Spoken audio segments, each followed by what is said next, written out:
Laura and Judson Stewart of Monroe City are brand new parents. Their baby boy was born January 30th, but their story doesn't start there. It actually starts back in September when they went in for an ultrasound to see if they were having a boy or a girl. They were excited to find out it was a baby boy and thought nothing of it when Laura's OB/GYN asked them to come see her after the ultrasound. Judson tells me he still remembers the doctor saying to them, "Congratulations on your little boy," but he has a problem. Meet Judson Stewart, or Knucklehead, as his dad Jason calls him. He's stubborn. He's ornery. Resilient. Yeah. He's everything that drives you nuts about a kid. But in a good way. That stubbornness and resiliency are getting Judson through something more than most adults will ever go through in their life. That problem that was found in that September ultrasound was congenital diaphragmatic hernia, or CDH. CDH happens early in a pregnancy, many times even before the mother knows she's pregnant. The diaphragm is a muscle that separates the chest from the abdomen.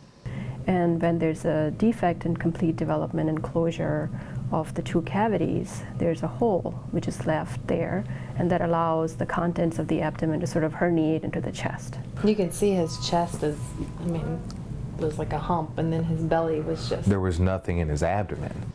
2 days after birth, Judson had his first of 9 surgeries. This surgery corrected the problem with the organs. Everything is now where it needs to be, but because he developed with this condition, his lungs didn't develop properly. He now has trouble breathing and has high blood pressure.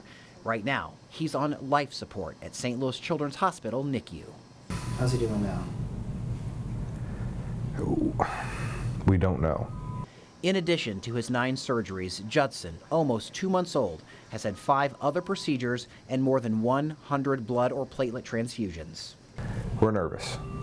Okay. He's not giving up, and we're not going to give up on him.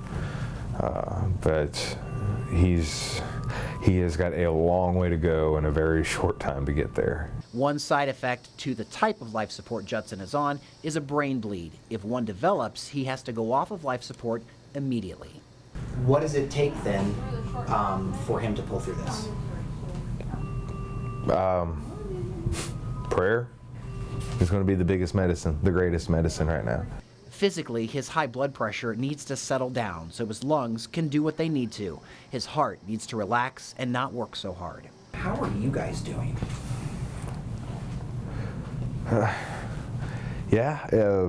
It's a roller coaster for sure.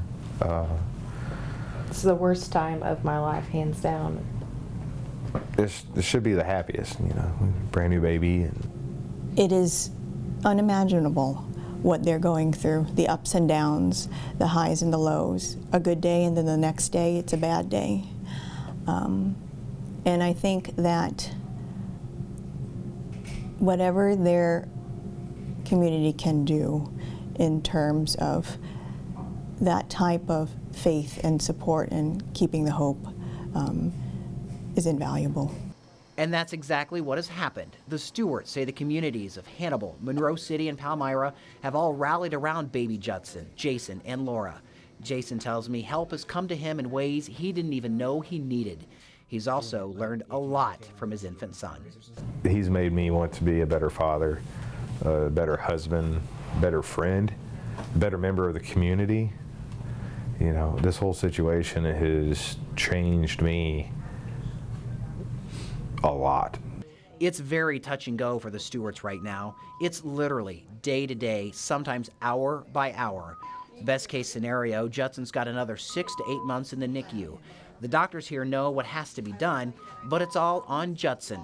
And while Jason jokes about his son's stubbornness and honerness, those qualities just may be what saves Judson's life. We're so proud of him. We are. He's amazing. Judson's eyes are covered for most of the day because he is super sensitive to sound, light, and touch. Think of it this way. When you get startled, your heart races and your blood pressure goes up. Well, that's exactly what Judson doesn't need. Jason tells me Judson hasn't even been held yet. The most physical contact he's had is the changing of a diaper. You can follow Judson's journey on Facebook. You can find the link to the Facebook page right now at KHQA.com.